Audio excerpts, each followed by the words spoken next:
강돈의 한 권 한 권 먹는 성경 느헤미야서입니다. 본래 느헤미야서는 에스라와 연결된 한 권의 책이라고 생각이 됩니다. 에스라와 느헤미야가 한 권의 책이라고 전제하지 않으면 느헤미야에 기록된 기사들을 이해하기가 어렵습니다. 예를 들면 느헤미야 1장 1절은 히갈의 아들 느헤미야로 시작됩니다. 개역개정에는 아닥사스다 왕이 나오지만 원문에는 왕 이름이 없어서 2장 1절에 가서야 그 20년의 주인공이 아닥사스다 왕임을 밝힙니다. 아닥사스다는 이미 에스라에서 밝히고 있기 때문에 생략한 것으로 봅니다. 느헤미야 8장에 에스라가 예루살렘 수문 옆에 율법책을 읽어주는 장면이 나오는데 느헤미야 1장부터 7장에는 에스라나 율법책이 전혀 언급되지 않다가 갑자기 매우 중요하게 부각이 됩니다. 느헤미야 8장 이후 에스라와 율법책이 여러 번 언급되면서 부연 설명되고 있습니다. 히브리어 성경에는 한 권으로 되어 있고 에스라 10장과 느헤미야 1장 사이에 공백이 없다고 합니다. 한 권의 책으로 볼 때에 이 구조를 지금 표와 같은 구조로 볼 수가 있습니다. 에스라 1장이 여호와의 성전을 건축하라는 목표를 제시하고 있다면 2장에는 성전 건축에 참가하기 위해서 에스라와 기환한 자들의 명단이 나옵니다. 그리고 7장에 동일한 명단이 나오는데 그 사이에 성전의 건축과 중단 그리고 다시 시작해서 완성된 과정이 소개된 다음에 7장에 가서야 처음으로 에스라가 등장하여서 2차 포로 귀환을 설명합니다.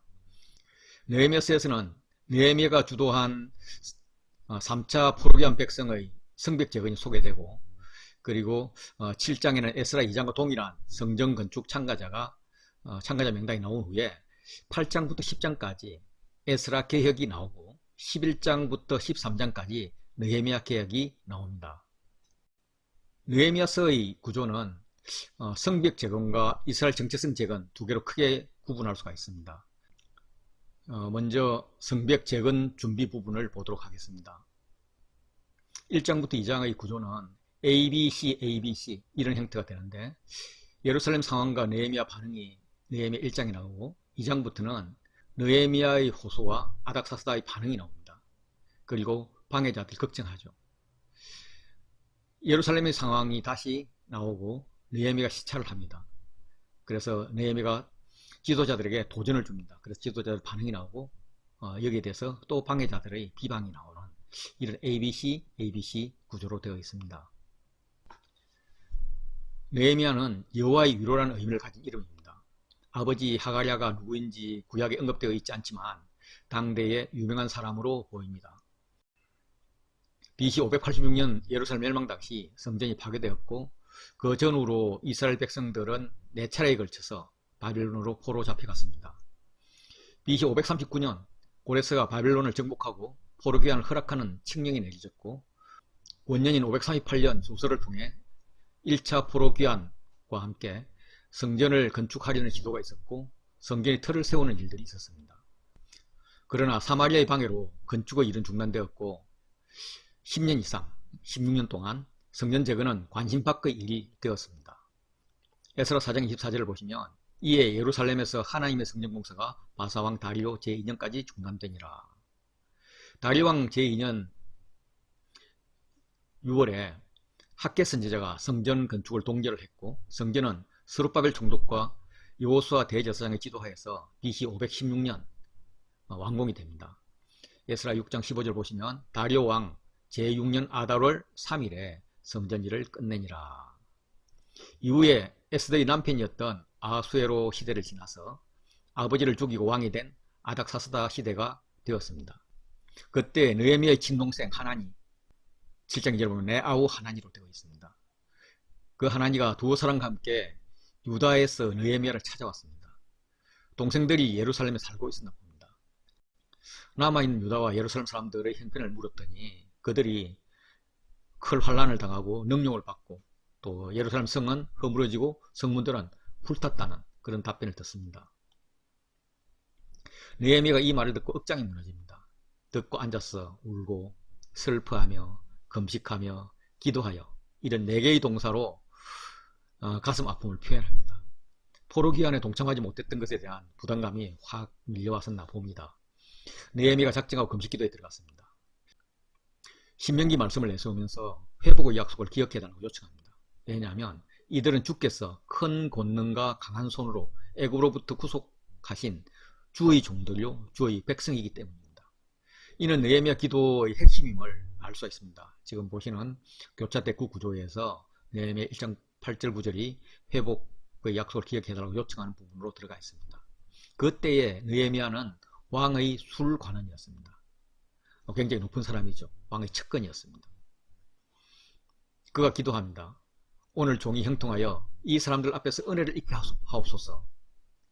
그 의미는 아마도 왕에게 예루살렘의 그 남은 자들을 위해서 무엇인가를 요청할 텐데 왕이 허락하게 해달라 하는 기도인 것 같습니다. 어찌 보면은 왕의 최측근인 술관원 자리를 포기하게 해달라는 그런 말이기도 합니다. 고대 근동에서 술관원이란 왕의 전적인 신뢰를 받는 중요한 직책입니다. 왕이 먹고 마시는 음식과 술을 검사할 뿐만 아니라 왕의 자문 역할을 했습니다. 그러나 느헤미야에게는 부나 귀보다 더 중요한 것이 고국과 민족이었습니다. 느헤미야의 기도는 지속적입니다. 그래서 느헤미야서의 기도가 자주 등장을 합니다. 지금 읽고 있는 1장 4절부터 11절에도 기도를 했고요. 2장에 가면 또 짧은 기도가 나오고 5장, 6장, 그리고 13장에 계속적인 기도가 나옵니다. 기도한다는 것은 공감하며 아파하는 것이죠.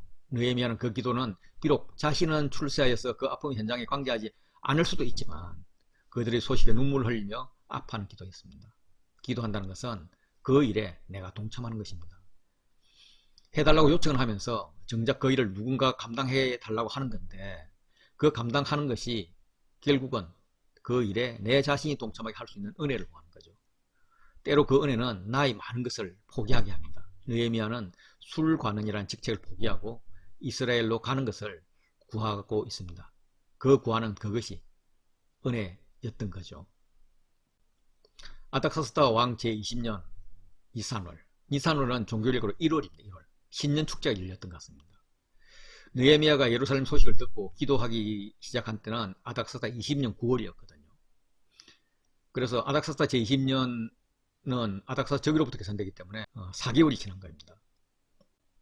신년과 같은 그런 특별한 잔치에서 페르시아 왕들은 호의를 베푸는 일이 있었는데 느헤미야가 이 신년 축제의 날을 택하고 기다렸나 봅니다. 왕이 포도주를 마시고 싶어하는 감을 잡고 포도주를 한 잔 따라 드렸더니 왕이 느닷없이 한 말씀 하십니다. 자네 어디 아픈 것도 아니면서 왜 어찌 얼굴이 그렇게 수심이 있는가? 필름 마음에 급등거려 있는 모양인데 무엇이냐 말하라. 그러면서 근심, 수심이 반복됩니다. 이전에는 내가 왕 앞에 수심이 없었더니 어찌하여 얼굴에 수심이 있느냐? 내 마음에 근심이 있으니로다. 왕의 잔치를 주관하는 관원이 잔치 자리에서 왕이 눈치챌 정도로 수심 가득한 얼굴을 하고 있다는 것은 왕의 기분에 따라서 능지처참감입니다. 6절에 보면 왕후도 같이 있었기에 화기애애한 자리였습니다. 수심은 추함, 슬픔, 부패, 악함으로도 번역할 수 있습니다. 즉 수심이란 말은 반역을 의미할 수도 있습니다. 왕이 반역을 의심하고 떠보는 것일 수도 있다는 말이에요. 느헤미야가 두려움에 휩싸이죠. 그 이유 중 하나는 혹시 아닥사스다의 징계에 대한 두려움일 것이고 또 하나는 기도 응답이 오나보다 하면서 하나님께 대한 두려움, 경외함일 것입니다. 정상적이라면 전하, 황공, 무지로소이다 이렇게 왕의 은혜를 입고 있는데 수심이라뇨 당치도 않는 말씀입니다. 잔치를 즐기옵소서 이렇게 변명을 해야 되는데 느헤미야는 솔직하게 말합니다. 아마 작정을 하고 말하는 것 같습니다. 죽으면 죽으리다 결심하는 것 같아요. 내가 어찌 얼굴에 수심이 없겠습니까? 그렇게 이야기를 해요. 그 이유는 조상들의 묘실이 있는 성읍이 지금 황폐하고 있고 성문이 불탔다는데 내가 어찌 수심이 없겠습니까? 이러는 거죠.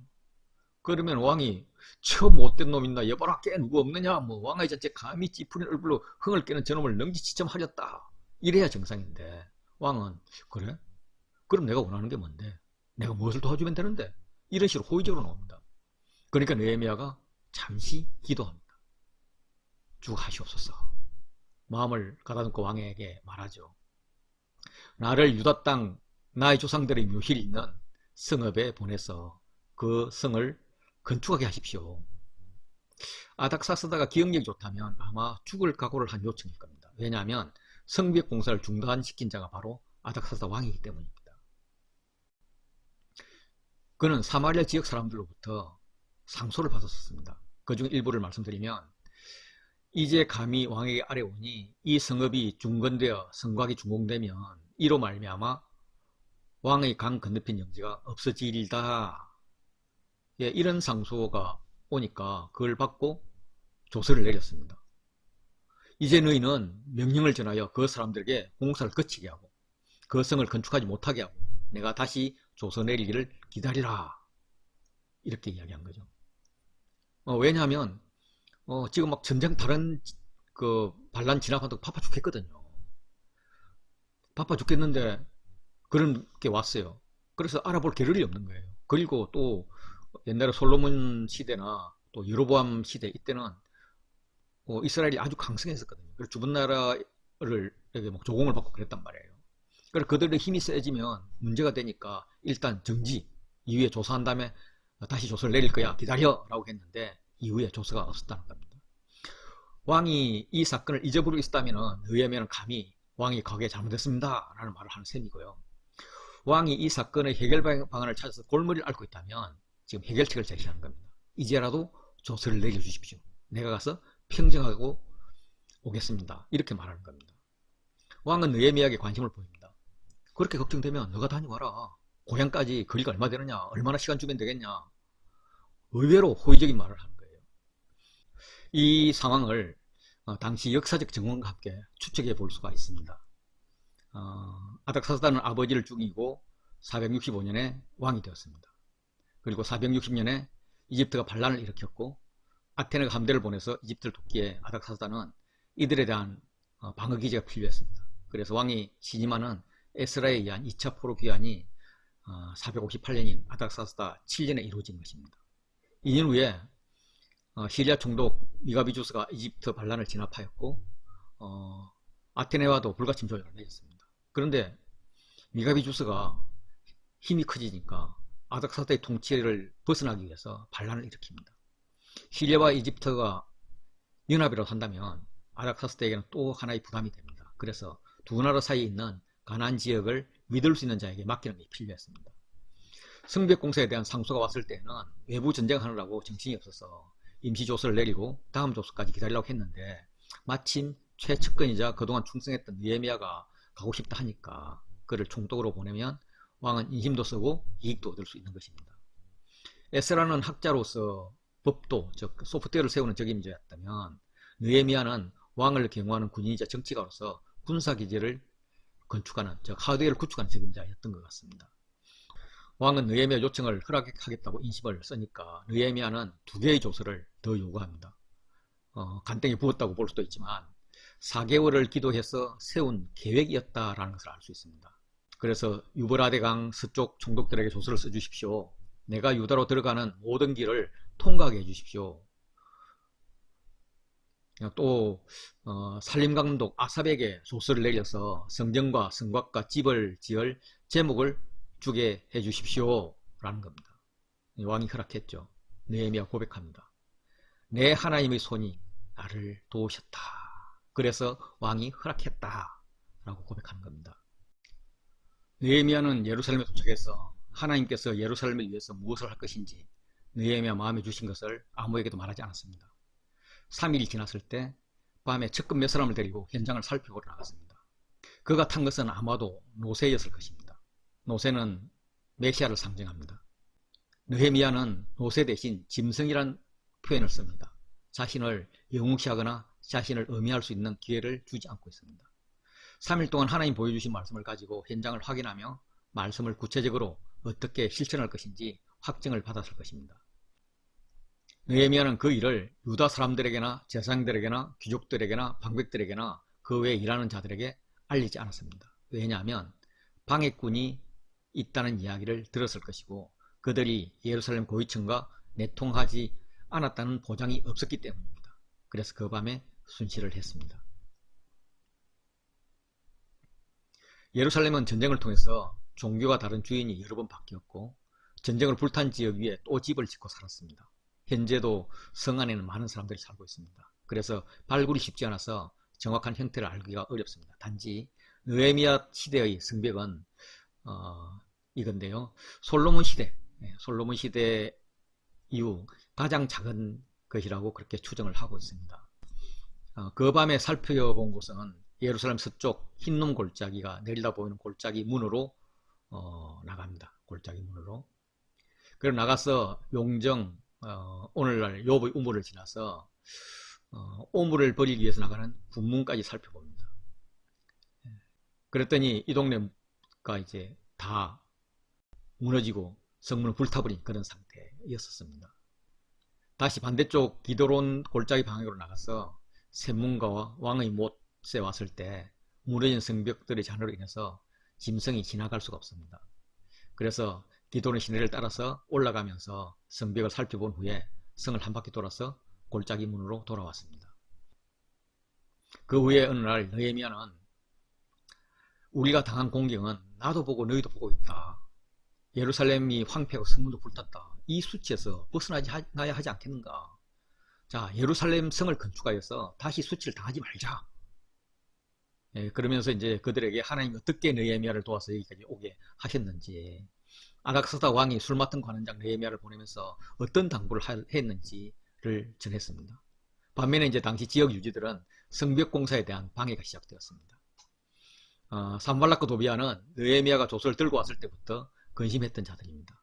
2장 10절 보면 호론 사람 산발락과 종이었던 암몬 사람 도비아가 이스라엘 자손을 흥하게 하려는 사람이 왔다 함을 듣고 심히 근심하더라. 그런데 이제는 노골적으로 어필하고 비웃고 방해합니다. 2장 19절 보시면 호론 사람 산발락과 종이었던 암몬 사람 도비아, 아라비아 사람 게셈이 이 말을 듣고 우리를 업신여기고 비웃어 너희가 하는 일이 무엇이냐, 너희가 왕을 배반하고자 하느냐, 이렇게 방해합니다. 산발랏은 메소포타미아에서 이스라엘 벳 호론으로 이주해 온 자로 보입니다. 그래서 호론 사람이라고 이야기합니다. 그는 사마리아 군대 통수권자였습니다. 도비아는 암몬 지역 총독으로 보입니다. 종이었다고 표현이 되는데 과거에 종이었다기보다는 페르시아에서 내린 관직을 가리키는 용어로 보입니다. 그는 유대인 딸 스가냐하고 결혼을 했었고 그 아들 여호하난도 유대의 유력자 딸과 결혼을 했습니다. 유대랑 관계가 있었던 사람이죠. 아라비아 사람 게셈은 게달의 왕으로 알려져 있습니다. 느헤미야는 사방으로 우겨싸움을 당한 그런 모양새입니다. 그들은 느헤미야 행위가 페르시아에 대한 반역 행위라고 협박을 합니다. 그렇지만 느헤미야는 전혀 흔들리지 않았습니다. 왜냐하면 하나님이 선한 손이 도우고 있기 때문입니다. 하늘의 하나님이 우리를 형통케 하실 것이다. 그들의 종인 우리가 일어나 건축할 것이다. 그러나 너희에게는 예루살렘에 아무 기업도 없고 권리도 없고 기억되는 바도 없다 라고 배척합니다. 이렇게 처음 건축 방해를 이겨내죠. 3장은 성벽 재건을 하는 모습입니다. 성벽 재건 과정에서 수고한 자들의 명단을 계속 이야기하고 있습니다. 양문에서 출발을 해요. 양문은 희생제사를 제물로 바칠 짐승들, 그 양 같은 것들이 통과하던 문입니다. 그래서 한메아 망대와 하네엘 망대를 이렇게 건축을 합니다. 대제사장과 제사장들이 양문을 건축하여서 성별을 하고 한메아 망대에서부터 하네엘 망대까지 성별을 합니다. 성별을 양문과 연결해서 예배 제사와 연결하고 있습니다. 예배의 온전한 회복을 추구함으로써 성벽 공사는 진행되고 있습니다. 이어서 어문은 두로나 갈릴 호수 또 요단강에서 잡은 물고기들이 통과한 문으로 보입니다. 특이한 것은 더고아 사람들 중에서 그들의 주인으로 묘사된 지도자들은 공사에 동참하지 않았습니다. 이유는 정확히 모르지만 그들에게는 이권이나 이방과의 관계가 있었을 것으로 보입니다. 그리고 옛문은 옛 도시의 문을 줄여서 말합니다. 여기 제2구역이 있는데 여기랑 연결되어 있습니다. 이렇게 내려오면 이제 골짜기 문이 나옵니다. 그리고 더 내려오면 북문이 나오죠. 이 북문이라는 건 오물이라는 뜻이잖아요. 그래서 모든 쓰레기가 나가는 문이고 이게 이 북문으로 나가서 흰놈 골짜기에서 이렇게 소각되었습니다. 그리고 이제 샘문이 나오는데 샘문은 이제 이 근처에 이제 실로암 못도 있고 뭐 이런데 이 지역이 파괴가 심했던 것으로 보입니다. 그래서 15절부터 27절 무려 13절에 걸쳐서 공사자들이 언급되고 있습니다. 실제로 순시할 때도 이쪽에 성이 많이 허물어져서 그냥 골짜기로 올라갔다 이런 말을 하죠. 마문은 말을 탄 자들, 아마도 마병이나 권세가들이 드나들던 문으로 보입니다. 그리고 동문은 성전으로 들어가는 문이고요. 그리고 한밑관문은 점호문으로 번역됩니다. 감옥문과 같은 문이에요. 이 문 앞 광장에서 왕궁 수비대의 점호가 있었던 것으로 그렇게 보입니다. 그렇게 해서 성벽 공사가 양문에서 시작해서 한 바퀴 쭉 돌아서 양문으로 끝이 납니다. 참가자들 중에서 상당수가 자기 집 앞과 마주대한 부분을 중수를 합니다. 굉장히 먼 거리를 이동하지 않아도 되는 아주 효과적인 것이고, 또 자기 집 앞이니까 잘 중수했겠죠. 40개 이상의 공사 구간, 또 10개의 성문이 언급되어 있고 10개 중 6개의 문이 보수되었습니다. 참여한 대표만도 75명으로 최소한 12부류에 속하는 사람들이 참가했습니다. 제사장들을 비롯해서 17사람들, 미서와 기파와 기본 사람들, 전문 직업인들, 성읍관리인들, 여인들, 한웅과 신화 사람들, 레위 사람들, 성전에 봉사하는 느딘 사람들, 덕화 사람들, 문지기들, 상인들, 이렇게 성벽 제거는 공동체의 연합을 재건한 것입니다. 막상 공사가 진행되는 과정에서는 대적들의 방해가 훨씬 더 심해졌습니다. 산발랏 일당은 건축 시작할 때부터 방해했었습니다. 성을 건축한 다음을 듣고 산발랏 일당이 속으로는 크게 분노했습니다. 그렇지만 겉으로는 미약한 유다 사람들이 무슨 일을 하겠는가, 스스로 견고하게 하려는가, 뭐 제사를 드리려 하는가, 뭐 이렇게 불탄 돌을 흙무더기에 다시 일으키려 하는가 하면서 비웃으면서 심리전을 펼쳤습니다. 암몬 사람 도비야도 그들이 건축하는 돌 성벽은 여우가 올라가도 무너지리라 하면서 고도의 심리전으로 백성들의 마음을 낭망으로 빠뜨리고 있었습니다. 백성의 마음을 다잡고 공사를 마무리하기 위해서 느헤미야가 건축 공법을 기도 공법으로 바꿉니다. 느헤미야 기도가 어떻게 되느냐면, 우리가 업신여김을 당했습니다. 그들이 주를 노하게 했습니다. 그래서 그들이 요구하는 것을 자기 머리에 돌리게 하십시오. 그들의 악을 덮어주지 마십시오. 그들이 노략거리가 되어서 이방에게 사로잡히게 하십시오. 이렇게 저주시와 같은 형식의 기도를 합니다. 그만큼 하나님과 씨름하는 절박한 기도였습니다. 그 결과 성을 건축해서 전부가 연결되고 높이가 절반에 이르렀습니다. 대적들이 예루살렘 성이 중수되어 간다, 그 허물어진 틈이 메꿔져 간다, 이런 말을 듣고 심히 분노합니다. 그래서 예루살렘으로 가서 치고 그것을 요란하게 하자 라고 꾀합니다. 비웃지 못하는 거죠. 연합군을 형성해서 예루살렘을 쳐서 성 건축을 방해하자고 합니다. 그래서 느헤미야는 우리가 우리 하나님께 기도할 뿐만 아니라 그들로 말미암아 파수꾼을 두어 주야로 방비합니다. 원수들은 알지 못하고 보지 못하는 사이에, 즉 기습 공격을 하자, 그렇게 살육하자 해서 성벽 공사를 중단하게 하려는 음모를 세웁니다. 이걸 알고 그 원수들 근처에 거주하는 유다 사람들은 4장 12절 보시면 10번이나 와서 우리에게 말하기를 우리에게로 와야 하리라 라고 말합니다. 우리에게 와야 하리라 라는 말은 정확한 뜻을 알 수는 없지만, 쟤들 비 건드리지 말고 좀 잠잠할 때까지 중단합시다, 이런 식의 회유와 경고가 아니었을까 생각을 합니다. 느헤미야는 그들을 두려워하지 말라, 지극히 크시고 두려우신 주를 기억해라. 그러니까 두려워할 대상이 누구냐? 하나님이다. 그리고 너희 형제와 자녀와 아내와 집을 위해서 싸우라 하고 독려를 하면서, 그때로부터 내 수하 사람들의 절반은 일하고 절반은 갑옷을 입고 창과 방패와 활을 가졌고 민장은 다 유다 온 족속 뒤에 있었으며, 이렇게 건축하는 자와 집 나르는 자가 한 손으로 일하고 한 손으로 병기를 잡게 했고, 나팔 부는 자는 느헤미야 곁에서 비상시 신호를 하도록 그렇게 조치를 합니다. 이 두 번의 방해와 대비책은 지금 표와 같이 교차대꾸 구조로 되어 있습니다. 원수들이 강화된 협박을 합니다. 그렇지만 원수들로부터 예루살렘을 지키는 게 대조가 되죠. 백성들이 두려워했습니다. 그래서 결국 백성들은 해냈습니다. 두려움을 극복한 전략이 뭘까? 기도와 대비였죠. 그래서 하나님께서 원수들을 좌절시켰습니다. 느헤미야의 대비책은 적중해서 적들이 알고 감히 쳐들어오지 못했습니다. 백성들은 모두 성에서 일을 할 수 있었습니다. 느헤미야는 이것을 하나님의 작품이라고 고백합니다. 여호와의 전쟁이었으며 하나님이 그들의 꾀를 패하신 것을 강조하고 있습니다. 4장 15절 보시면 우리의 대적이 우리가 그의 의도를 눈치챘다 함을 들으니라. 하나님이 그들의 꾀를 패하셨으므로 우리가 다 성에 돌아와 각각 일을 하였는데, 느헤미야는 일하면서 수비하는 모범을 보였습니다.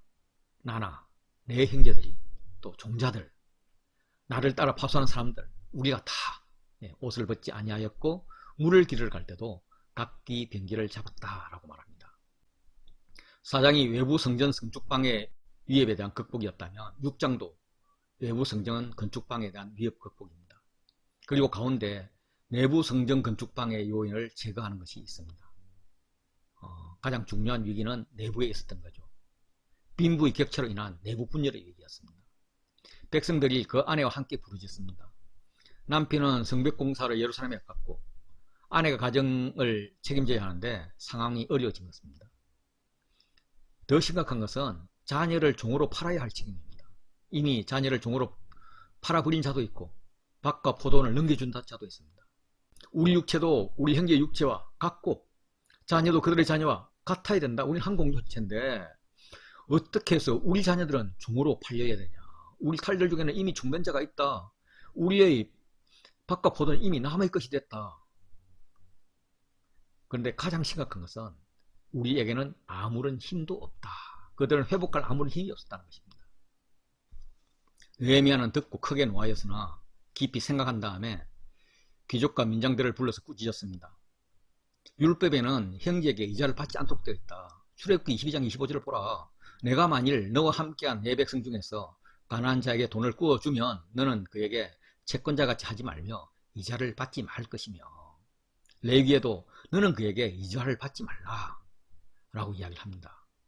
그런데 그들은 형제에게 높은 이자를 받고 있다니까 이게 말이 되나 하고 꾸짖는 겁니다. 그래서 곧 대회를 소집해서 공식적으로 일을 처리하고자 합니다. 그래서 이자를 받는 자들에게 신학적으로 설명을 합니다. 5장 8절 그들에게 이르기를 우리는 이방인의 손에 팔린 우리 형제 유다 사람들을 우리의 힘을 다하여 도로 찾았거늘 너희는 너희 형제를 팔고자 하느냐 더구나 우리 손에 팔리게 하겠느냐 하매 그들이 잠잠하여 말이 없기로. 하나님은 우리를 통하여 이방인 손에 팔린 우리 형제 유다 사람들을 힘을 다하여 도로 찾았다. 포로로 끌려갔던 그 자들이 겨우 돌아왔다. 그런데 너희는 높은 이자를 받음으로써 찾아온 형제를 다시 종으로 팔고 있다. 더구나 남의 손도 아니고 동족의 손에 팔아서 동족의 종이 되게 하고 있다. 아무 말도 못하셨겠죠. 그래서 예레미야가 설득합니다. 너희의 소행이 좋지 못하다. 우리가 이렇게 하면 우리의 대적인 이방 사람들 우리를 비방하겠다. 우리는 하나님을 경외하는 자가 아니냐. 그 하나님을 경외하는 자의 합당한 행동을 하자.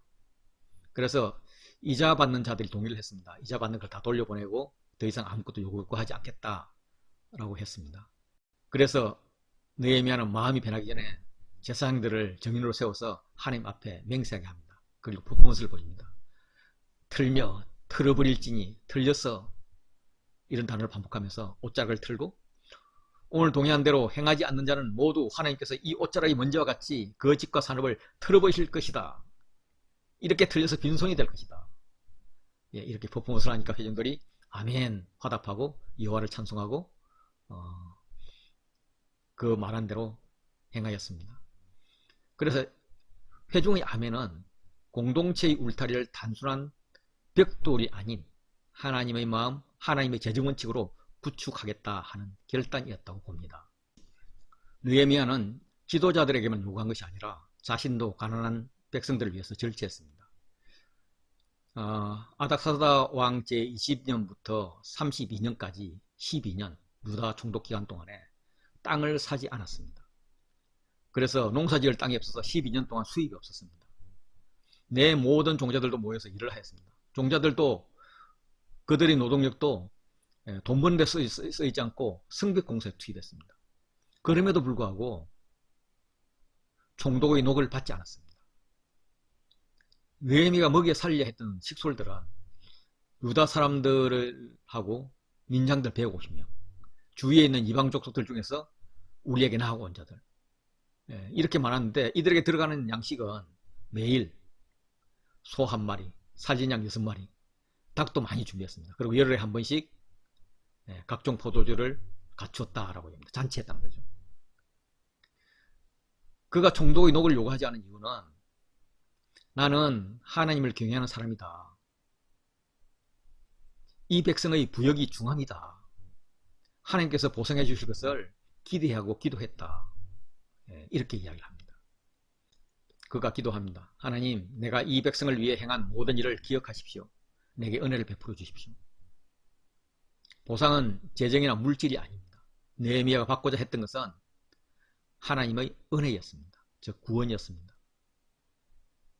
이를 위해서 필요한 재정과 물질은 부차적으로 따라오겠죠.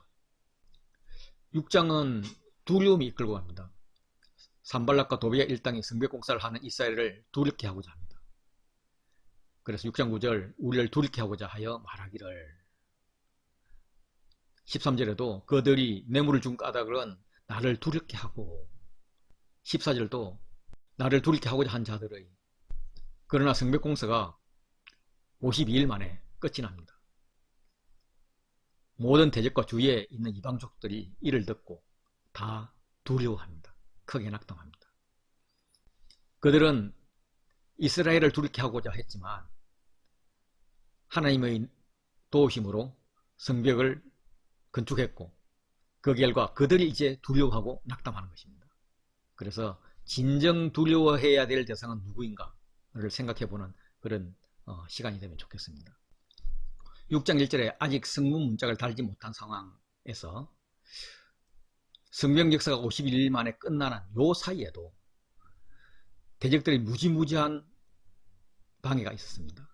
산발락 일당이 만나자고 제의해서 실상은 해치고자 했고요. 그래서 느헤미야가 바빠서 못 가 하고 회피를 했고요. 이런 것을 4번이나 제의를 했고요.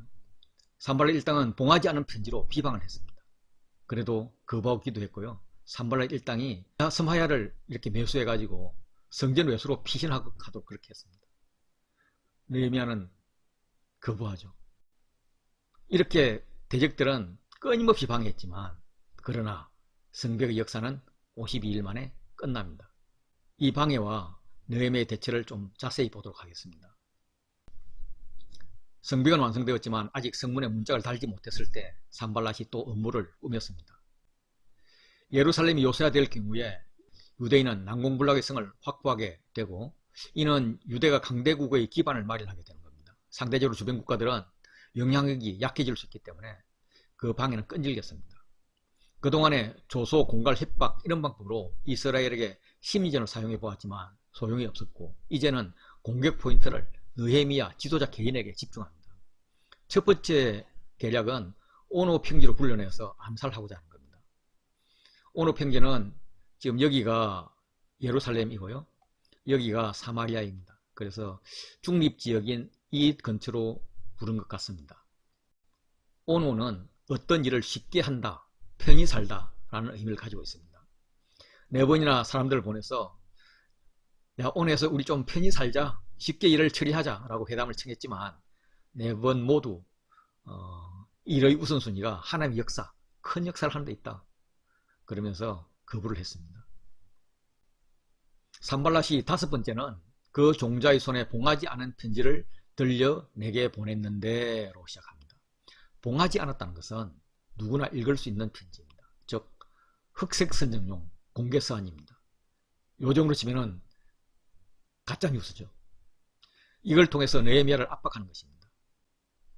편지의 내용은 느헤미야와 유다 사람들이 아닥사스다 왕을 모반하려고 성벽을 건축한다는 소문이 있고 가스무도 게셈을 이야기하는 것 같아요. 확인해 주었다. 느헤미야가 선지자까지 동원해서 왕이 될 준비를 하였다는 소문이 있고, 이 소문이 아닥스다 왕에게 들리면은 내가 들리게 할 텐데 이런 말이죠. 유다뿐만 아니라 이웃 나라들도 골치가 아프다. 이 문제에 대해서 의논하자 이런 거예요. 즉 만나자고 요구에 응하라고 여론전을 펼치는 겁니다. 그런데 느헤미야는 6장 8절 보시면 내가 사람을 보내어 그에게 이르기를 내가 말한 바 이런 일은 없는 일이요 내 마음에서 지어낸 것이라 하였나니. 그들이 여론전을 펼친 이유는 그들이 다 우리를 두렵게 하고자, 그래서 그들의 기대는 우리의 손이 피곤하여 역사를 중지하고 이루지 못하리라 하는 기대였습니다. 그런데 예레미야는 이제 내 손을 힘있게 하옵소서 하면서 주 앞에 더 나가는 거죠. 그들은 별의별 수를 다 씁니다. 그 후에 무에다무엘의 손자 들라야의 아들 스마야가 두문불출했습니다. 그가 성전으로 드나들 수 있는 것을 볼 때에 제사장으로서 성전 예언자 중 한 사람이었다라고 생각이 됩니다. 물론 거짓 선지자였습니다. 그가 두문불출한 것은 정확히 의미를 알 수 없지만 예언을 받았다는 표시, 즉 행위 예언으로 보입니다. 아마도 느헤미야에게 예언을 받았으니 오라고 했을 것입니다. 스마야가 제안합니다. 하나님으로부터 받은 예언이라고 말씀하면서요. 그가 이러기를 그들이 너를 죽이러 올 터이니 저들이 반드시 밤에 와서 너를 죽이리라. 그래서 우리가 하나님의 전으로 가서 외소 안에 머물고 그 문을 닫자라고 이야기를 합니다. 그렇지만 느헤미야의 대응은 나 같은 자가 어찌 도망하며 나 같은 몸이면 누가 외소에 들어가서 생명을 보존하겠느냐. 나는 들어가지 않겠노라 라고 이야기를 합니다. 느헤미야는 내가 총독인데 사명을 받은 자인데 나의 신변을 위해서 어떻게 도망가냐. 게다가 제사장도 아닌데 성전으로 도망가는 것은 말도 안 된다. 대적에게 죽기 전에 하나님께서 죽이실 것이다. 그럴 수는 없다. 사양을 했는데 뒤에 깨닫고 보니까 그거는 하나님께서 보내신 예언이 아니라 도비야와 산발랏에게 뇌물을 받고 나한테 이런 예언을 했던 겁니다. 만약 느헤미야가 성전 외에서 숨었다면 제사장도 아닌 자가 성전에 들어갔다, 범죄를 저질렀다, 이런 막 음해들을 통해 가지고 유대를 분열시켰을 것입니다. 특히 이런 제사장들 중에서는 원칙주의자들이 있었을 거라고 생각합니다. 어쨌든 심리전의 실패, 여론전의 실패에 이은 음모 조작의 실패였습니다. 느헤미야의 그 원칙주의적인 미련함, 그것을 하나님께서 불쌍히 여기셔서 도와주신 것 같습니다. 그래서 결론적으로 느헤미야 6장 15절 보시면 성경 역사가 52일 만인 엘룰월 25일에 끝남해로 마무리합니다. 느헤미야가 포로에서 돌아온 것은 BC 445년입니다. 그리고 9월 동생 하나니로부터 예루살렘 소식을 들었고, 그리고 4개월 후인 1월에 왕의 잔치에서 허락을 받았습니다.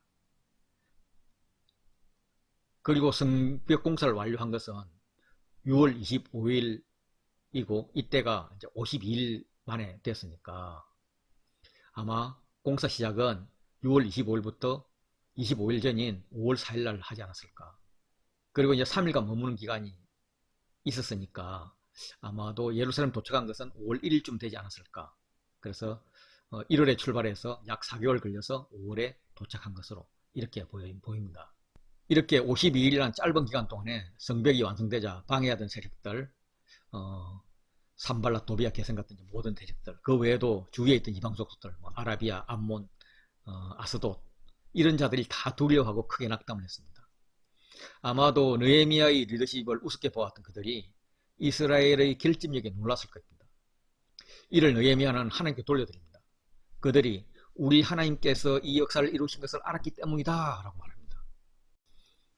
성벽이 건축되며 문짝을 달고 문지기 노래하는 자들, 레위 사람들을 세웁니다. 이미 성전 제사장은 세워졌기 때문에.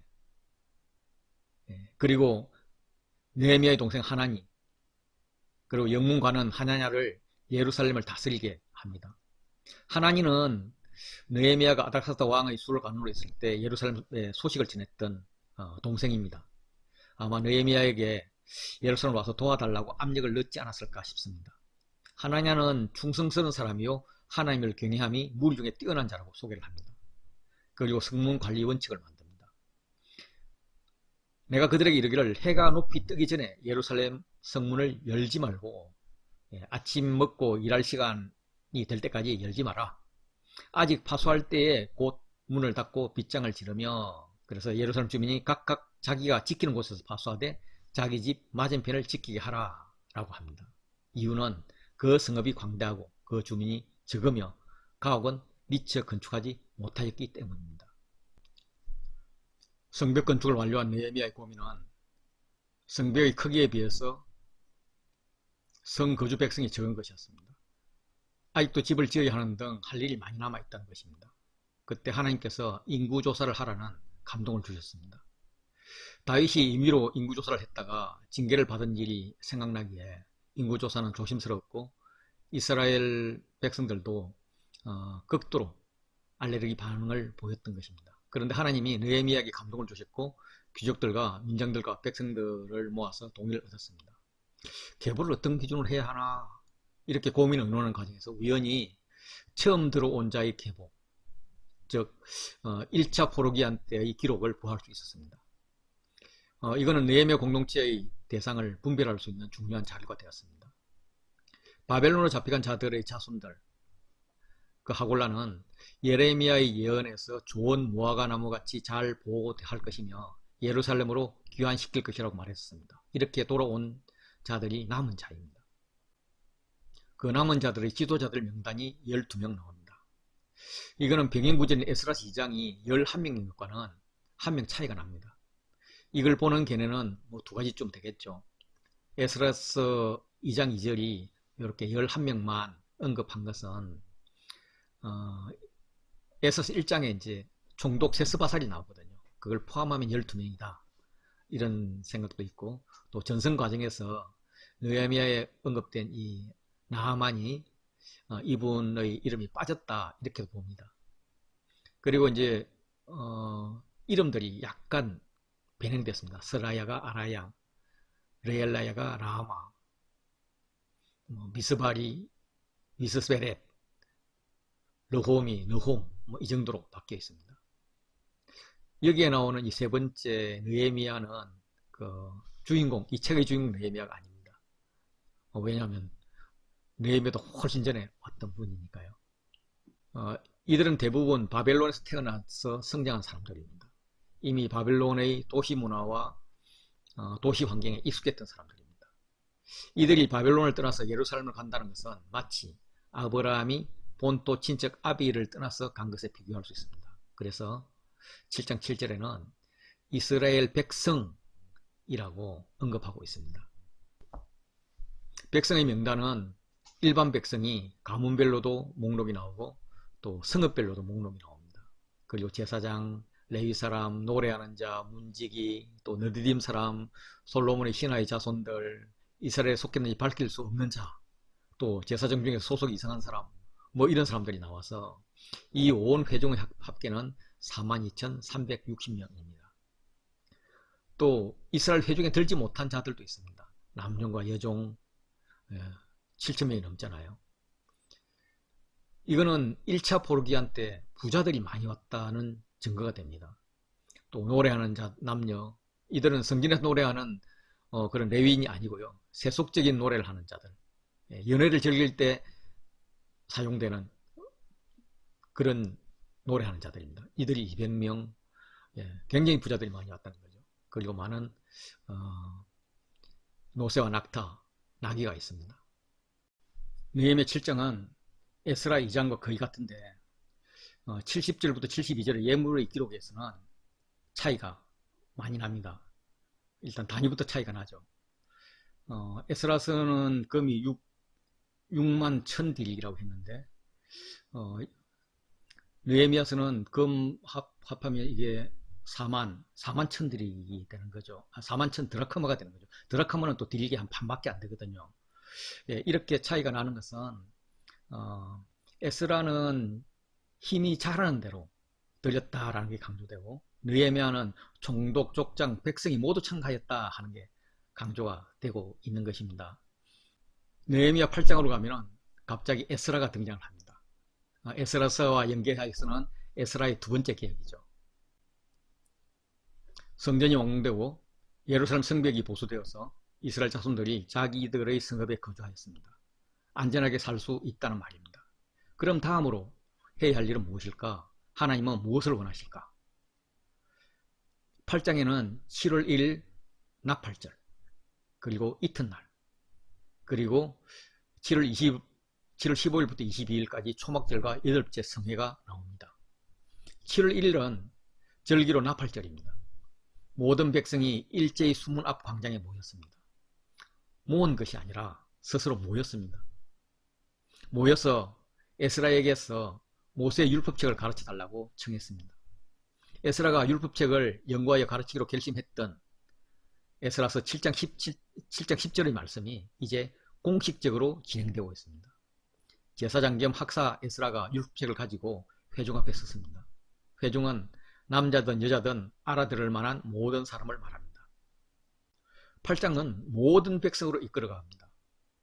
8장 1절에 모든 백성이 일제히 수문 앞 광장에 모여서 학사 에스라에게 여호와께서 이스라엘에게 명령하신 모세의 율법책을 가져오기를 청합니다. 8장 2절에도 에스라가 율법책을 가지고 회중 앞 곧 남자나 여자나 알아들을 만한 모든 사람 앞에 이르러. 3절에도 모든 사람, 5절에도 모든 사람, 계속적으로 모든 사람이 나옵니다. 모든 백성이 모인 이유는 말씀 때문입니다. 말씀이 공동체를 하나로 모이게 합니다. 모든 사람과 더불어서 알아들음, 깨달음, 들음이 반복됩니다. 8장 2절에 알아들을 만한 모든 사람, 3절에도 알아들을 만한 모든 사람, 그리고 율법을 깨닫게 하는데 낭독하는 것을 다 깨닫게 하니 말씀을 듣고 밝히 암이라, 밝히 알고자. 에스라는 말씀을 알고자 하는 자에게 수문 앞 광장에서 새벽부터 정오까지 율법책을 읽었고 많은 백성이 그 율법책에 귀를 기울였습니다. 그때 학사 에스라는 사람들이 잘 볼 수 있도록 특별히 지은 나무 강단에 서고 오른쪽과 왼쪽에 여러 사람들이 있었습니다. 아마도 말씀을 교대로 읽어줄 사람들인 것 같습니다. 성경 공부를 한번 시작하면 한 6시간 정도는 해야 되는 모양입니다. 포로기한 백성들은 민족의 언어인 히브리어를 알지 못하고 당시 공용어인 아람어를 사용했습니다. 에스라가 하나님의 율법책을 한 달러씩 히브리어로 낭독하면 이미 훈련받은 레위 사람들이 백성이 알아들을 수 있는 아람어로 통역하고 그 의미를 해석해 주었습니다. 에스라가 율법책을 펼 때에는 모든 백성이 일어났습니다. 에스라가 위대하신 하나님 여호와를 송축할 때에 백성이 손을 들고 아멘, 아멘 하고 응답하고 몸을 굽혀 얼굴을 땅에 대고 여호와께 경배했습니다. 말씀에 대한 순종의 맹세를 의미합니다. 주의 말씀 낭독은 단순히 말씀을 가르치는 것이 아니라 하나님께 대한 예배였습니다. 8장 9절은 백성이 율법의 말씀을 듣고 다 우는지라로 시작합니다. 오늘 나팔절, 새해 첫날인데 울면 안 돼. 그래서 8장 9절 하반절에는 여호와의 성일이니 슬퍼하지 말며 울지 말라 라고 이야기합니다. 총독 느헤미야가 좀 더 구체적으로 공동체적인 잔치를 명령합니다. 구체적으로 삶의 실천을 말했습니다. 너희는 가서 살진 것을 먹고 마시되 준비하지 못한 자들에게 나누어 주라. 이날은 우리 주의 성일이니 근심하지 말라. 여호와를 인하여 기뻐하는 것이 너희의 힘이다. 그래서 말씀을 들은 백성들이 순종했습니다. 곧 가서 먹고 마시며 나누어 주고 즐거워했습니다. 그들이 크게 즐거워하는 이유는 그들이 읽어 들려준 말을 밝히 알고 말씀을 순종했기 때문입니다. 7월 1일에 에스라가 읽어주었던 율법의 말씀을 밝히 알았다고 했습니다. 8장 1절 보시면 모든 백성이 일제히 수문 앞 광장에 모여 그 이후의 말씀도 밝히 알고 백성들에게 가르치고 싶었던 것입니다. 7월 1일 나팔절을 지킨 다음 날 7월 2일 그들이 말씀을 밝히 알고자 하여 학사 에스라에게 모였습니다. 회개의 결과로 울고 싶었지만은 나팔절이어서 울지 못했는데 오늘부터 실컷 울면서 회개하자라는 마음으로 나왔을 것입니다. 그런데 율법에 기록된 것을 보니까 일곱째 달 절기에 초막에서 거할지니라 하는 말씀이 나옵니다. 그래서 사로잡혔다가 돌아온 회중이 나뭇가지를 가져다가 초막을 짓기 시작합니다. 8장 16절 보시면 백성이 이에 나가서 나뭇가지를 가져다가 혹은 지붕 위에 혹은 뜰 안에 혹은 하나님의 전뜰에 혹은 수문 광장에 혹은 에브라임 문 광장에 초막을 짓되, 요수아의 가나안 정복이 BC 1400년경이고 지금 초막절을 지키는 시기가 BC 400년경입니다. 그동안 다윗과 솔로몬, 히스기야, 요시야 등의 시대가 있었는데 어찌 초막절이 지키지 않았겠는가 이런 생각이 듭니다. 그러나 전 백성이 초막을 짓고 초막에서 일주일 동안 거한 것은 처음이었던 것 같습니다. 아니면 이전 초막절을 언제 지냈나 기억도 없을 뿐만 아니라 조상들로부터 전해 들은 바도 없었음을 말하고 있습니다. 그만큼 감격스러웠던 겁니다. 그래서 크게 기뻐합니다. 이렇게 표현하는 것은 아마도 여호수아 때 언약갱신을 떠올리기 위한 것으로 보입니다. 에스라는 첫날부터 끝날까지 날마다 하나님의 율법책을 낭독하였습니다. 이후에 예배가 제사 중심에서 말씀 중심으로 전환되었습니다. 귀한 공동체는 수문학 강좌에서 말씀 상행을 통해서 토라 공동체로 기초를 다지게 됩니다. 초막절 잔치가 끝난 이틀 후인 24일, 이스라엘 자손, 원문에는 이스라엘 씨라고 표현되어 있습니다. 이 이스라엘 씨들이 다 모여서 금식을 하면서 굵은 베옷을 입고 티끌을 무릅썼습니다. 이거는 철저한 회개의 표현입니다. 모든 사람들이 이방 사람들과 절교하기로 결단을 했습니다. 회개 기도 후에는 결단하는 것이죠. 불순물을 제거하는 것입니다. 그래서 서서 자기의 죄와 조상들의 허물을 자복했습니다. 회개가 주어진 것입니다. 회개의 기반은 말씀이었습니다. 그래서 이날 4분의 1은 하나님 여호와의 율법책을 낭독하고 낮 4분의 1은 죄를 자복하며 그들 하나님 여호와께 경배했습니다. 유대인은 밤낮을 각각 4등분 했습니다. 즉 첫 4분의 1은 아침 6시부터 9시 정도, 그것까지는 이제 말씀 낭독을 했고, 그리고 10시부터 12시는 회개와 찬양을 했다는 말입니다. 느헤미야서에는 나오지 않는데 7월 10일 대속죄일을 어떻게 했을까? 뭐 지켰을 것 같은데 대속죄일은 7월 10일로 고정되지 않았다는 의견도 있습니다. 그래서 7월 10일 날 지키지 않고 지금 2주 후인 24일 날 지켜진 게 아닌가라고 추측도 합니다. 이 금식하며 굵은 베옷을 입고 티끌을 무릅쓰며 이것이 하나님 여호와께 부르짖고 송축한다와 이렇게 대꾸가 됩니다. 그리고 안으로 들어와서 모든 이방 사람들과 절교하고 반면에 하나님 여호와께는 경배하는 이런 대꾸가 됩니다. 그리고 죄와 죄를 자복합니다. 그러면 이제 중심에 여호와의 율법책을 낭독하고가 남습니다. 이날 행사, 이 행사의 핵심은 뭐냐면 여호와의 말씀을 낭독하는 것이었다, 이런 이야기입니다. 한 무리의 레위사장들이 찬양하는 동안에 다른 무리의 제사장들은 부르짖어 기도했습니다. 회중들도 이들의 인도를 따라서 죄를 자복하고 찬양하기를 반복했을 것입니다. 그 회개 기도를 소개하고 있습니다. 오직 주만이 여호와 하나님이십니다. 모든 천군이 주께 경배합니다. 이렇게 창조를 찬양하며 시작합니다. 이어서 아브라함 시대와 출애굽 시대에 하나님께서 어떻게 보호하셨는지를 고백합니다. 9장 12절부터는 광야에서 그들이 어떻게 거역했고 하나님은 어떻게 용서했는지를 고백합니다. 그래서 이 부분은 거역과 용서하신 하나님, 또 금송아지로 모독했던 백성들 주의 크신 긍휼로 용서했던 하나님, 이렇게 AB 행태로 나옵니다. 그런데 그게 가나안으로 들어가면 패턴이 바뀌어요. 거역, 용서, 모독, 긍휼의 패턴이 가나안 입성에는 반역, 고난, 긍휼로 바뀌어요. 그러니까 반역과 긍휼 사이에 고난이 하나 들어가는 거예요. 어쨌든 그들은 받을 복은 다 받고 지켜야 할 것은 지키지 않습니다. 그러면 하나님께서는 그들을 대적의 손에 넘기고 그들이 환난을 당하게 합니다. 그들이 환난을 당해서 주께 부르짖을 때 주께서 하늘을 들으시고 주의 크신 긍휼로 그들에게 구원자를 주어서 그들을 대적의 손에서 구원합니다. 그런데 그들이 평강을 얻으면 다시 주 앞에서 악을 행하는 사사시대의 그 악순환을 거듭합니다. 하나님은 주의 율법을 복종하게 하시려고 그들에게 경계했는데도 듣지 않습니다. 또 주의 선지자들을 통하여서 주의 영어로 그들을 경계해도 듣지 않습니다. 그래서 하나님께서는 열방들에게 넘겨버리십니다.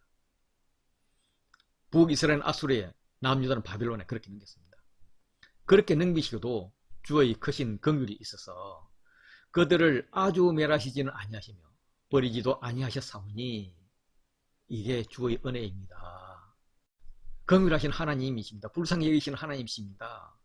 이렇게 고백하는 겁니다. 조상의 죄를 회고하면서 대신 기도하던 이스라엘은 현재의 문제를 기도합니다. 주의 율법을 지키지 아니하였고 주의 명령과 주께서 그들에게 경계하신 말씀을 순종하지 아니하였고 그 나라와 주께서 베푸신 큰 복과 주신 넓고 기름진 땅을 누리면서도 주를 섬기지 아니하였고 악행을 그치지 아니하였습니다. 요약하면 하나님의 공의에 대한 실패 원인은 이스라엘이 율법을 지키지 않았다. 하나님께서 베푸신 은혜를 잊어버렸다. 이겁니다. 그래서 그 결과 우리의 누림은 끝나고 주인 되어 누리게 하신 땅에서 종이 되어 버렸습니다. 그래서 우리의 고난이 심합니다. 라고 고백합니다. 그래서 언약갱신을 하겠다고 합니다. 우리가 이 모든 일로 말미암아 이제 견고한 언약을 세워서 기록하고 우리 방백들과 레위 사람들과 제사장들이 다 인봉하나이다 라고 합니다. 언약갱신은 역사적으로 중요한 계기가 있을 때마다 시행되었습니다. 시내산에서 언약을 맺습니다. 그리고 40년 광야 생활을 마감하면서 모압에서 언약갱신을 합니다. 너희가 세겜, 에발산 그리심산 사이에 이르면 저주와 축복의 맹세를 포함한 언약갱신을 하라라고 신명기에서 명령을 합니다. 여호수아가 아이성을 점령하고 바로 세겜으로 갑니다. 가서 모세의 율법을 따라서 언약을 갱신하고 또 여호수아가 죽기 전에 백성을 세겜에 모아서 당부하면서 언약을 갱신합니다. 요시아 왕의 시대도 언약 갱신이 있었습니다. 이제 포로에서 돌아온 공동체가 성전과 성벽을 재건한 후에 여호와의 말씀을 읽고 초막절을 지킨 후에 회개하고 언약 갱신하여서 인봉하는 겁니다. 10장 1절에서 28절은 인봉한 자의 명단이 나옵니다. 종독 느헤미야가 시드기야가 나오고 제사장, 레위사람, 방백들, 그리고 28절에는 인봉하진 않았지만 귀한 공동체 전체가 참가했음을 말하고 있습니다. 그리고 29절부터는 언약갱신 내용이 나옵니다. 이방인과 통혼을 금지하고 안식일과 성일을 지키고 안식년, 성전세, 성전에 사용할 나무 11조, 그리고 11조의 마지막 부분은 11조를 관리하는 규정이 나옵니다. 성경에 등장하는 인물들의 이름이 찍힌 인장 흔적들이 많이 발견됩니다. 불라라고 하는데요. 여기 1cm, 1cm 정도 되는 크기가 불라입니다. 이것이 인봉된 모습이 이렇게 문서가 있고 끈을 매단 다음에 이렇게 인봉한 모습입니다. 여러 명이 인봉한 경우의 불라입니다. 느헤미야 10장의 인봉도 이렇게 되지 않았나 추측은 합니다. 정확히는 모르죠. 여기는 이제 3명이 인봉을 한 것 같아요. 그리고 이제 중요한 것 같은 경우는 또 7개 인봉을 한 줄에 하잖아요. 어쨌든 인봉한 자의 명단이 느헤미야와 시드기야를 비롯해서 제사장이 21명, 레위인이 17명, 백성의 우두머리 44명, 이들이 아마 요 비슷한 인봉을 했을 것으로 추정됩니다. 백성의 우두머리 중에서 21명은 1차 포로 귀환 자의 명단에 나오는 인물이고 23명은 새로운 이름입니다. 아마 이 23명은 최근 바벨론에서 귀환하여서 성벽 재건에 참가한 자들의 이름으로 보입니다. 이름을 언급하지 않았지만 모든 백성이 참가했다고 말합니다. 그 남은 백성 모든 자 그들의 아내와 그들의 자녀들 문지기들과 노래하는 자들 너디즘 사람들도 언급됩니다. 이방 사람들과 절교하고 하나님의 율법을 준행하는 모든 자들이 언급됩니다. 이들을 지식과 총명이 있는 자라고 말합니다. 율법의 의미를 깨달을 수 있는 그런 능력이 있는 자들이라는 거죠. 이들은 언약 문서에 인장을 찍지는 않았지만 대표자로 언약에 참가한 자들입니다. 언약 갱신의 귀한 공동체 모두가 참가했음을 강조하고 있습니다. 이름이 언급되지 않았지만 모든 백성이 참가했다고 말합니다. 10장 28절 보시면 그 남은 백성과 제사장들과 레위 사람들과 문지기들과 노래하는 자들과 너디즘 사람들과 및 이방 사람과 절교하고 하나님의 율법을 준행하는 모든 자와 그들의 아내와 그들의 자녀들 곧 지식과 총명이 있는 자들은 이 지식과 총명이 있는 자들은 율법의 의미를 깨달을 능력이 있는 자들입니다. 이들은 언약 문서에 인장을 찍진 않았지만 대표자로서 언약에 참가한 자들입니다. 이 비슷한 표현이 7장 7, 3절하고 8장 2, 3절에도 나왔었습니다. 그래서 온 이스라엘 자손 남자나 여자나 알아들을 만한 모든 사람 남자나 여자나 알아들을 만한 모든 사람 이 모든 사람이 언약갱신에 참가했다는 겁니다. 귀한 공동체 모두가 참가했음을 강조하고 있습니다. 이 언약갱신은 모세와 여호수아의 전통을 잇는다는 의미입니다. 그들은 모세가 명했고 여호수아가 에발산과 그리심산에서 언약적 저주와 축복을 맹세했던 것을 기억하면서 언약을 지키는 삶을 살겠다고 다짐을 합니다. 신명기 27장 12절 13절에 언약갱신 명령이 나옵니다. 이 축복의 이미지가 있는 무성한 산이 그리심산입니다. 지금은 열었지만 옛날에는 더 나무가 많았나 봅니다. 그리고 여기 보면 이제 암벽으로 보이고 다 돌산입니다. 이런 수목이 없이 저주의 이미지인 에발산에서 저주를 하게 합니다.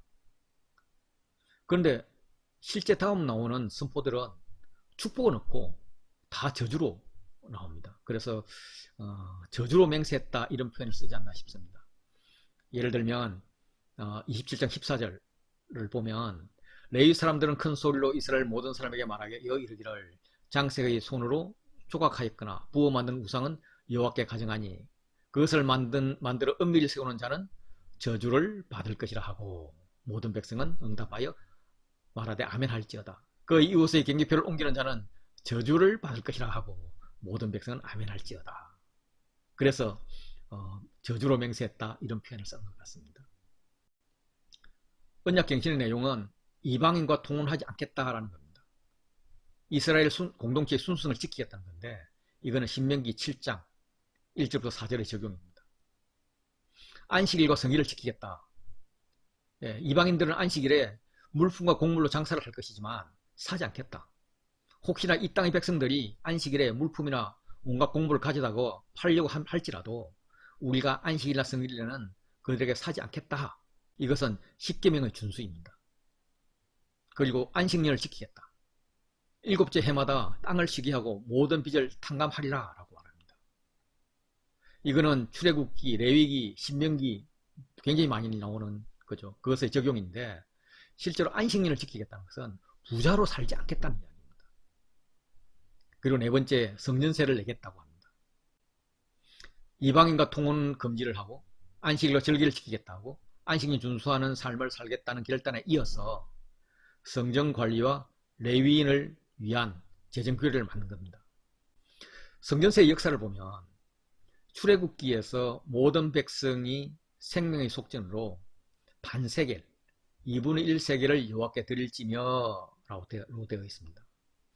그런데 다윗 왕조 때부터는 왕이 성전관리 비용을 부담한 것 같습니다. 그런데 요아스 때가 오면 이런 말씀이 있어요. 왕이 대제사장 여호야다를 불러 이르되 내가 어찌하여 레위 사람을 시켜서 여호와의 종 모세와 이스라엘 회중이 성막을 위하여 정한 세를 유다와 예루살렘에게서 거두게 하지 아니하였느냐. 다시 말해서 왜 성전세를 안 걷습니까? 성전세를 이제 거둬서 하십시오 하면서 성전세를 부활한 것으로 보입니다. 페르시아 왕들도 부정기적으로 성전에 필요한 것을 지원을 했습니다. 고레스의 명령도 있었고 아닥사스다도 에스라를 보낼 때 굉장히 많은 지원을 했죠. 그랬는데 이제 느헤미야 때에 와서 페르시아 왕을 기대하는 것은 위험하니 율법대로 백성이 부담하자 이렇게 한 것입니다. 그런데 성전세를 3분의 1 세겔로 낮췄습니다. 아마 백성들의 사정이 아주 어렵지 않았나 이런 생각이 듭니다. 이후 신약시대 때는 성전세를 반세겔로 낸 흔적들이 보입니다. 마태복음 17장 24절 보면 가버나움에서 반세겔 받는 자, 성전세 받는 자들이 베드로에게 말합니다. 너희 선생 예수님은 반세겔을 내지 않느냐? 성전세 안 내냐? 그러니까 예수님께서 베드로와 이야기하는 과정이 그러죠. 야, 왕이 자기 아들한테 성전세 받냐? 아니, 안 받는데요. 그럼 우리도 낼 필요는 없는데, 야, 그래도 걔들 혹시 마음 상할지 모르니까 가서 고기 한 마리 잡아서 입에 한 세겔 넣으면 그거 니꺼랑 내랑 내라. 이렇게 이야기하는 게 나오죠. 이렇게 이제 성전세까지 이야기했고, 다섯 번째는 성전에 사용할 나무에 대한 규례입니다. 성전 나무에 대한 규례는 모세의 오경에 나오지 않습니다. 그렇지만 제사장들은 제단 위의 불이 꺼지지 않게 해야 하고 매일 번제와 화목제를 드려야 했기 때문에 나무가 많이 필요했습니다. 이 일은 여호수아 시대에는 기본 사람들이 하던 일입니다. 포로에서 돌아온 기왕 공동체는 돌아가면서 이 일을 하기로 결의했습니다. 그리고 11조를 드리기로 했습니다. 11조라는 의미는 10분의 1이라는 의미보다 가장 중요한 것을 드린다는 의미가 큽니다. 그래서 처음 것이 강조되고 있습니다.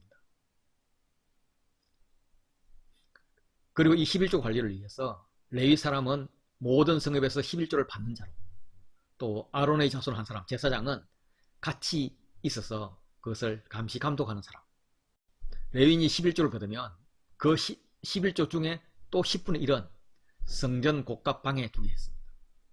그래서 우리가 우리 하나님의 전을 버려두지 아니하리라, 성전 관리에 쓰겠다는 이야기죠.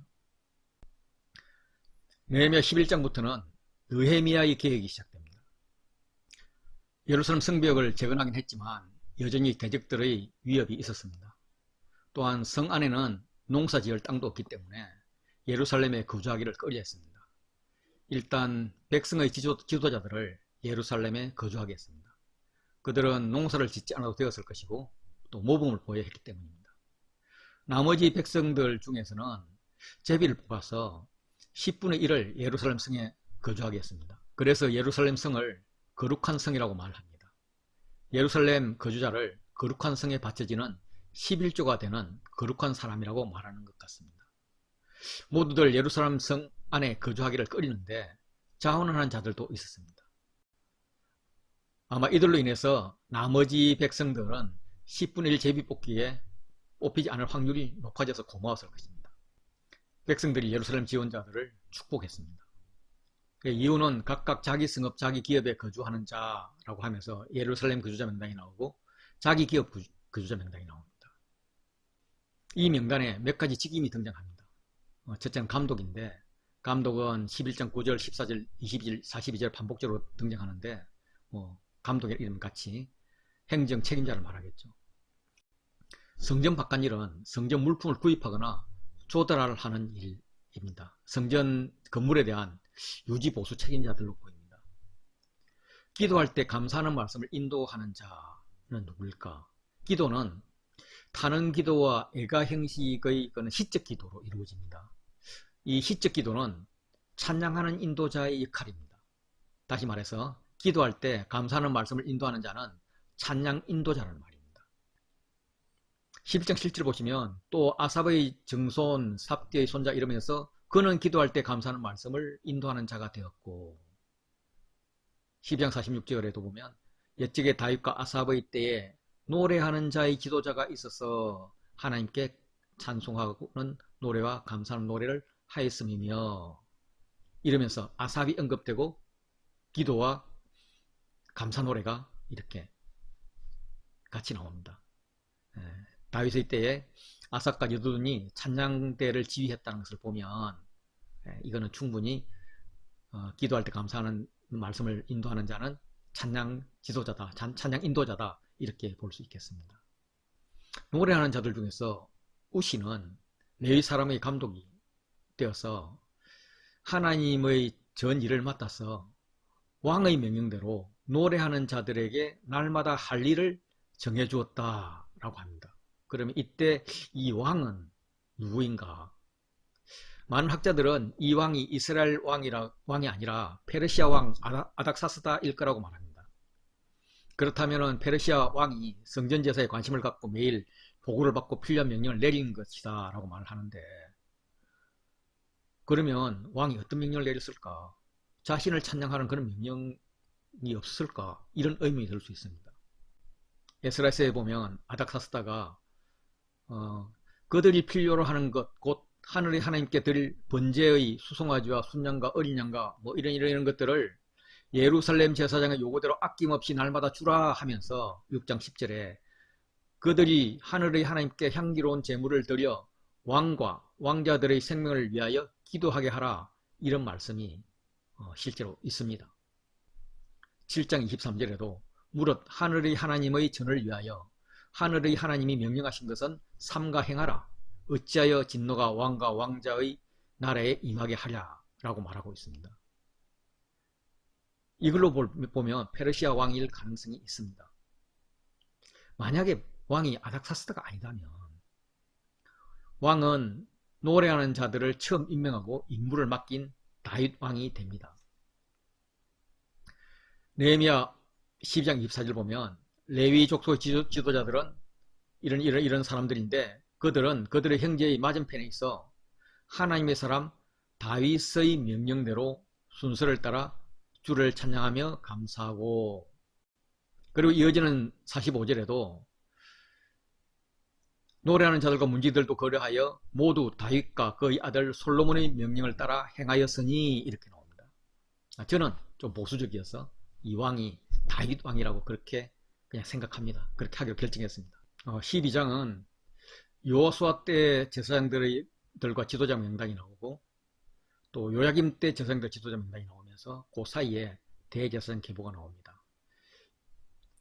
그리고 나서 27절부터는 성벽 봉헌이 나오는데, 레위인 소집하고 행진하고 봉헌식 하는 성벽 봉헌식이 나오고, 그리고 44절 이후에는 공동체를 정비하는 것이 나옵니다.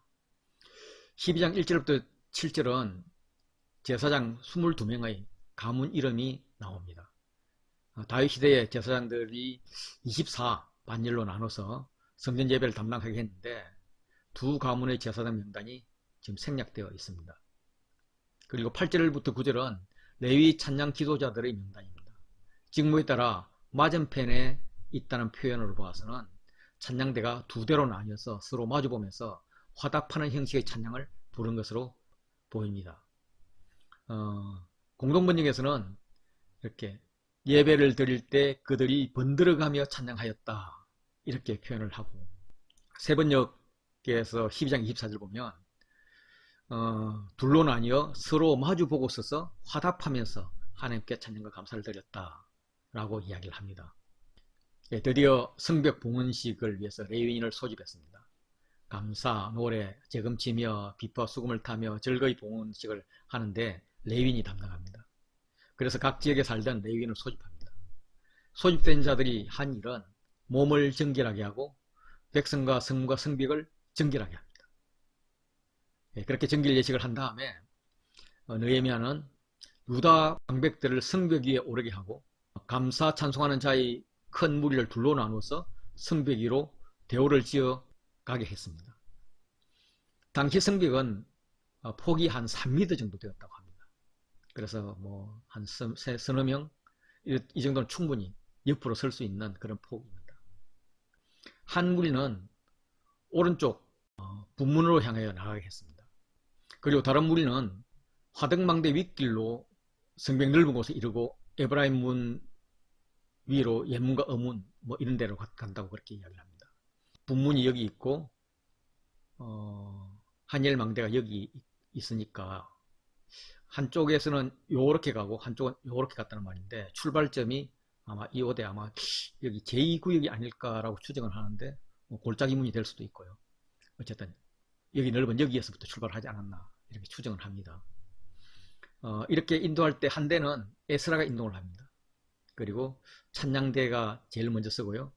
그리고 이제 지도자들이 반으로 나눠서 2분의 1이 여기 쓰고, 그리고 나팔 든 제사장 7명, 그리고 악기 든 사람들, 이렇게 쓰고요. 느헤미야가 인도하는 때도 이렇게 찬양대 제일 앞에 쓰고, 지도자들 쓰고 나서 나팔 든 사람들, 노래하는 자들, 이렇게 순서로 써서 다 가가지고 이제 에스라가 앞서는 쪽은 이렇게 분문으로 가서 샘문으로 가서 다윗청계로 이렇게 올라가서 이렇게 수문에 이르고 그렇게 해서 올라오고요. 또 다른 무리는 여기서 이제 왼쪽으로 가서 옛문과 어문을 이렇게 지내서 하나님의 망대와 한메다 망대를 지나서 이렇게 양문에 이릅니다. 그래서 이제 감옥문에서 멈추는데, 그래서 이 성전 앞에 이렇게 모인 게 아닌가 이렇게 생각이 듭니다. 그래서 두 무리가 하나님 전에 서서 봉헌식을 거행합니다. 이날은 큰 날이었습니다. 백성은 큰 제사를 드리고 하나님은 크게 즐거워하셨습니다. 또한 즐거움의 날이었습니다. 즐거움이 43절 한 절에만 4번 반복됩니다. 이날의 무리가 큰 제사를 드리고 심히 즐거워하였으며 이는 하나님께서 크게 즐거워하게 하셨습니다. 부녀와 어린이들도 즐거워하였으므로 예루살렘이 즐거워하는 소리가 멀리 들렸느니라. 이렇게 심히 즐거워하였는데 그 이유는 하나님이 크게 즐거워하셨기 때문입니다. 부녀와 어린아이도 즐거워하였기에 예루살렘이 즐거워하는 소리가 멀리까지 들렸습니다. 이 성전 봉헌식에서는 레위인들의 역할이 컸습니다. 그래서 44절부터 47절은 레위인의 역할을 강조하면서 정비하고 있습니다. 그날에 사람을 세워서 곡간을 맡기고 제사장들과 레위 사람들의 몫으로 율법이 정한 거제물 처음 익은 것 11조를 거두어 쌓게 하였습니다. 이것이 가능하게 했던 것은 유다 사람이 제사장들과 레위 사람을 섬기기를 즐거워했기 때문입니다. 그들은 하나님을 섬기는 일과 겟레의 일을 힘썼고 노래하는 자들과 문지기들도 그러했고 모두 다윗과 그의 아들 솔로몬의 명령을 따라 행했기 때문입니다. 노래하는 자들과 문지기들도 썰 몫을 주었습니다.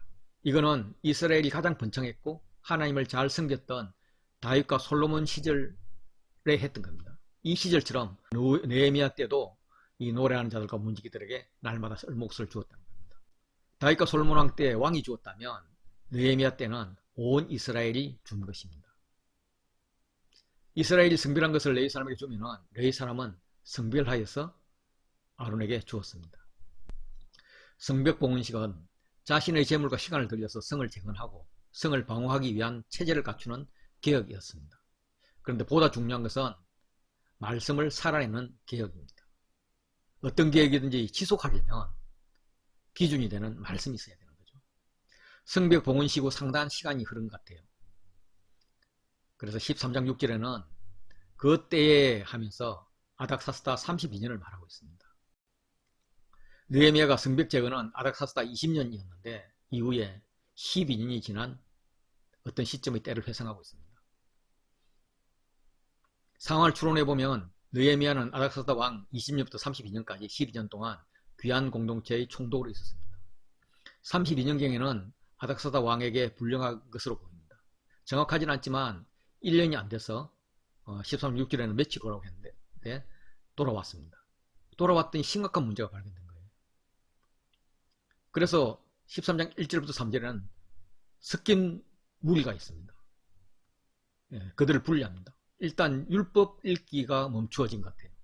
아니면 형식적으로 읽고 말았든지. 그래서 말씀 낭독과 묵상 적용을 주기적으로 했습니다. 느헤미야는 작정을 하고 신명기 23장을 읽혀주는 것 같습니다. 신명기 23장 3절은 암몬 사람과 모압 사람은 여호와의 총회에 들어오지 못하리니 그들에게 속한 자는 10대뿐만 아니라 영원히 여호와의 총회에 들어오지 못하리라. 이렇게 나옵니다. 백성이 이 율법을 듣고 곧 섞인 무리를 이스라엘 가운데서 모두 분리합니다.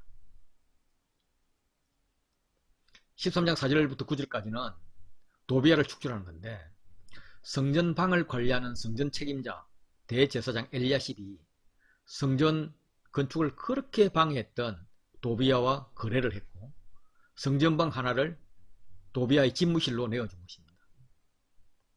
그 성전방은 레위 사람들에게 줄 재물들을 보관하는 창고였는데 도비아를 위하여 하나님의 전뜰에 방을 만드는 악한 일을 한 것입니다.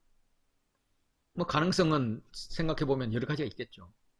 성전 책임자인 대제사장 엘리야십이 평소에 외세와 연합하지 않으려는 느헤미야의 정책에 불만을 가지고 있었다가 느헤미야가 임기를 마치고 돌아가자 다시 올 줄 모르고 성전 관리 방식을 자기식으로 했을 것 같습니다. 도비아와 원래 내통하고 있었으니까 그에게 성전 물품 공급권을 주고 이권을 챙겼을 거예요. 엘리야십의 예상과는 달리 느헤미야는 그 해가 끝나기 전에 아닥사다 왕의 허락을 받아서 돌아온 것입니다.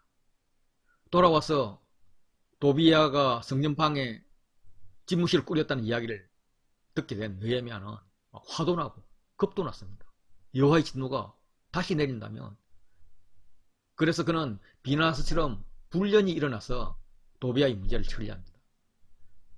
다른 때 같으면 좀 더 깊이 묵상하든지 누구랑 상의하든지 합의를 해야 되는데 그냥 도비아 성전에 들여놓은 가구를 방 밖으로 다 내던지고 그 방을 정결하게 한다. 원래 있던 성전 그릇과 소재물과 유황을 다시 제자리로 돌려놓도록 그렇게 명령을 합니다. 13장 10절부터 14절까지는 레위인을 소집하고 11조를 회복하는 건데 아니 도비아가 저렇게 할 동안에 도대체 다른 제사장들과 레위인들은 뭘 했나? 다 어디 갔나? 그런데 알아보니까 창고 관리자들 뿐만 아니라 성가대와 수비대 이런 레위인들이 자기 묵고 살겠다고 다 자기 밭으로 도망가 버린 겁니다. 왜 도망갔어? 이유는 11조를 받지 못했기 때문입니다. 가능성을 또 생각해보면 엘리야십이 느헤미야의 정책을 뒤집어서 도비아를 끌어들이는 식으로 부정부패가 만연해지니까 제사장이 불만을 품었을 것이고 일본은 성전을 떠났을 것입니다. 연쇄적으로 성전의 타락을 보면서 11조 성전세를 내지 않는 사람들이 늘어났을 것입니다. 그래서 레위인들은 수입인 11조가 없어지자 엘리야십에 적극적으로 협조하든지 아니면 살 길을 찾아 도망가야 했습니다. 그래서 느헤미야의 조치는 민장들을 꾸짖었습니다. 다시 레위 사람들을 불러 모아서 제자리에 세웠습니다. 그랬더니 온 유다가 곡식과 새 포도주와 기름을 11조를 내기 시작했습니다. 정상적으로 11조가 드려졌습니다. 그리고 제사장 서기관 레위 대표 3명을 창고직으로 임명했고 부창고직에도 임명했습니다. 3장 15절에서 그때에 내가 본 적 하면서 조치를 했는데 23절에도 그때에 내가 본 적 하면서 또 다른 조치를 이야기합니다. 이번에는 이방인과 결혼하는 풍습입니다. 유다 사람이 아스돗과 암몬, 모압 여인을 아내로 삼았습니다. 더 가관인 것은 그들의 자녀 중에 절반쯤은 이스라엘 말을 하지 못하는 겁니다. 이방 어머니의 말을 사용하고 있었습니다. 이스라엘의 정체성이 흔들리는 거죠. 느헤미야가 과격하게 응징을 합니다. 그들을 책망하고 저주하며 막 때리고 머리털도 뽑습니다. 그러면서 이방인 자녀들과 결혼시키지 않겠다고 맹세하게 합니다. 유다는 처음부터 아내의 문제로 곤욕을 치렀던 나라입니다. 다윗은 많은 아내를 둠으로써 아들들 사이에서 반목과 살인이 이루어졌고 심지어 압살롬은 다윗을 반역해서 나라를 빼앗으려 했습니다. 솔로몬이 많은 이방 여인을 아내로 맞은 것은 범죄의 원인이 되었고 나라의 분리, 이어서 망하게 되는 원인이 되었습니다. 이방 여인을 아내로 맞았기 때문에 이방 여인이 가져온 풍속과 이방 종교가 이스라엘에 허용되었기 때문입니다. 그렇게 해서 망했던 그들이 포로 생활로 대가지불을 하고 돌아와서 겨우겨우 성전 짓고 성벽 쌓고 그리고 나서 하는 것은 이방 여인을 아내로 삼는 것입니다. 그 낳은 자식이 히브리 말은 못하고 이방 말을 할 정도로 정체성이 흔들리고 있습니다. 그래서 막 머리털을 뽑아버립니다. 이거는 아마 남자의 수염을 뽑았다는 말일 것입니다. 남자의 수염은 남성성의 상징이죠. 그에게 수치를 주는 겁니다. 그래서 수치와 저주와 책망을 통해서라도 민족의 정체성을 유지하고자 했습니다. 일반 백성들뿐만 아니라 지도자들의 이방과 정략 결혼도 문제였습니다. 심지어 최고 종교 지도자였던 대제사장 엘리야십이 율법을 어기고 손자를 성벽 건축을 그렇게 방해했던 사마리아 총독 딸과 결혼시켰습니다. 엘리야십의 손자 요다의 아들 하나가 이름도 안 나와요. 호론 사람 산발랏의 사위가 되었습니다. 느헤미야는 이를 공동체에서 쫓아내서 떠나게 했습니다. 물론 엘리야십도 책임을 물었을 것입니다. 엘리야십은 성벽 건축에 가장 먼저 등장을 합니다. 그러나 12장 대제선 계보에는 그가 나오지만 성벽 봉헌식 명단에는 나오지 않습니다. 이를 마무리한 느헤미야가 기도합니다. 내 하나님이여 기억하옵소서. 내 하나님이여 나를 기억하사 복을 주시옵소서. 내 하나님이여가 반복해서 등장합니다. 내 하나님이여. 그리고 기억 문구가 나옵니다. 이 기억 문구는 사건의 종결을 표시합니다.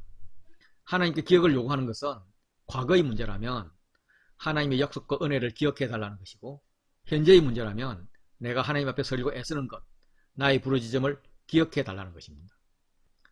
잠시 지도자들이 죄를 지었지만 하나님의 증거 직무는 다시 회복되었습니다. 백성들을 버리거나 벌하지 마십시오. 제가 한 일을 도말하지 마시고 기억해 주십시오. 그래서 제가 없을 때에도 하나님의 성전과 백성의 지도자들이 선한 일, 하나님의 일을 계속하게 해 주십시오. 이런 기도입니다. 느헤미야뿐만 아니라 지도자란 처신이 어렵습니다. 극도로 신중해야 합니다.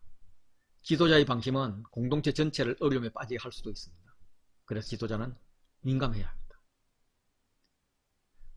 그래서 지도자는 하나님께 물어봐야 합니다. 내 하나님이여 기억하옵소서. 그리고 미리 방지해 줄 것을 부탁드려야 합니다. 내 하나님이여 기억하옵소서. 복을 주시옵소서.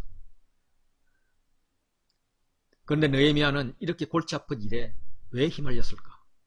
굳이 12년이나 집을 떠나서 목숨 걸고 일해야 했을까?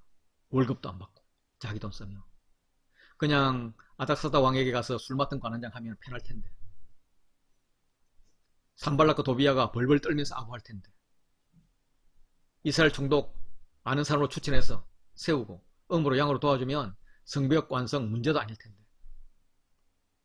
그리고 느헤미야가 지금 하는 기도는 필요도 없을 텐데, 아닥사스다 비위 맞춰주면서 말 한마디만 하면은 산발랏이나 도비야쯤은 바람같이 날려버릴 수도 있을 텐데, 그런데 그의 가치는 세상의 일이 아니라 하나님과 함께 있는 것이었습니다. 하나님과 함께 하나님 나라의 일을 의논하는 것이었습니다. 세상 왕의 비위를 맞추고 세상의 환심을 사는 것이 아니라 하나님과 함께 하는 것이었습니다. 하나님과 함께 하나님 나라의 일을 의논하는 것이었습니다. 그 하나님과 함께 하고자 같이 하는 하나님 백성, 하나님의 공동체가 필요했습니다. 그 하나님의 공동체를 성령 충만한 공동체로 만들고자 애쓰는 과정에서 그는 성령 충만을 유지할 수 있었을 것입니다.